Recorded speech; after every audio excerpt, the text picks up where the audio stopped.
Nina was about to become a wife in the presence of 300 people, most of whom she had never met. I felt self-conscious standing there on the sidelines, the older, unmarried cousin, aware that people were glancing over at me. Yes, to see what I was wearing, but mostly to detect any hint of pain or jealousy on my face, as yet another younger cousin married.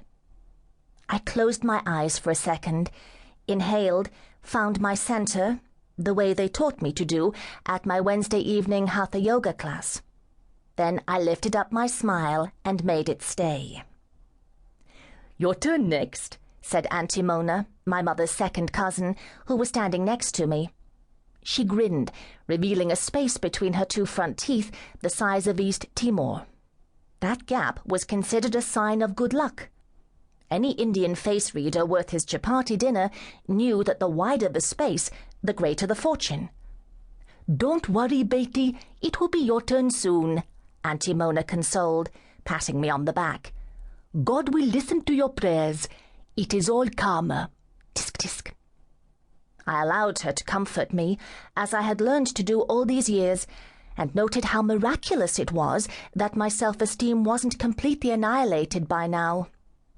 Since arriving in Bombay a week ago, I had been on the receiving end of many things. Advice, sympathy, concern. But mostly it was pity and consolation.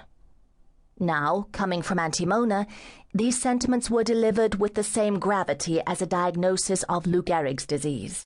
My relatives never thought to ask about my interesting and independent life in New York, what I did there, who my friends were, or whether I'd scored a ticket to The Producers when Matthew Broderick and Nathan Lane were still in it. Instead, it was incessant. "Why aren't you married yet?"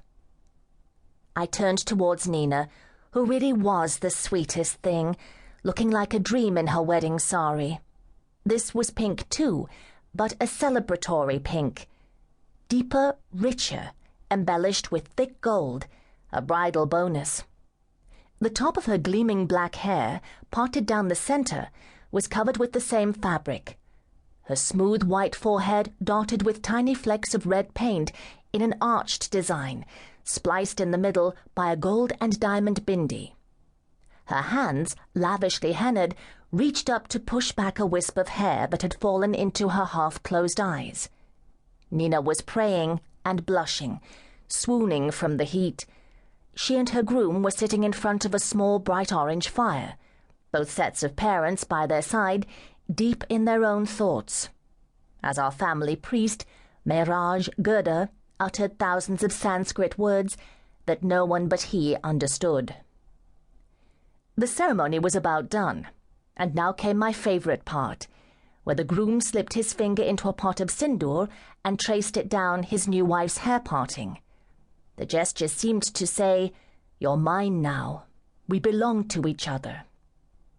He looked at her with something that appeared to be pride mixed with awe. While it might not yet be love, the happiness seemed real, born of gratitude. He also seemed relieved. He had done it, found the perfect bride. Now the fun would start.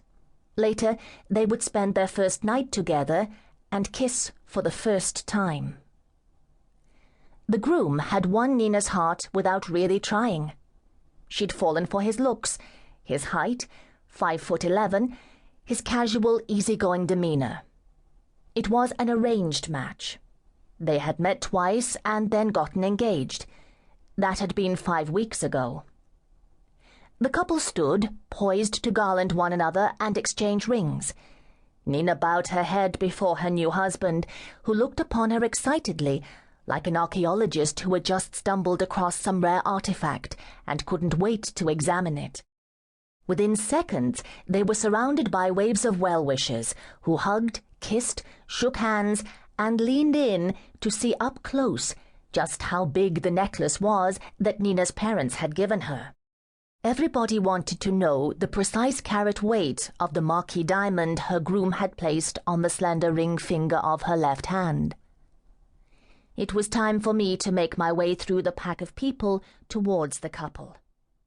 En masse, they smelt of sweat,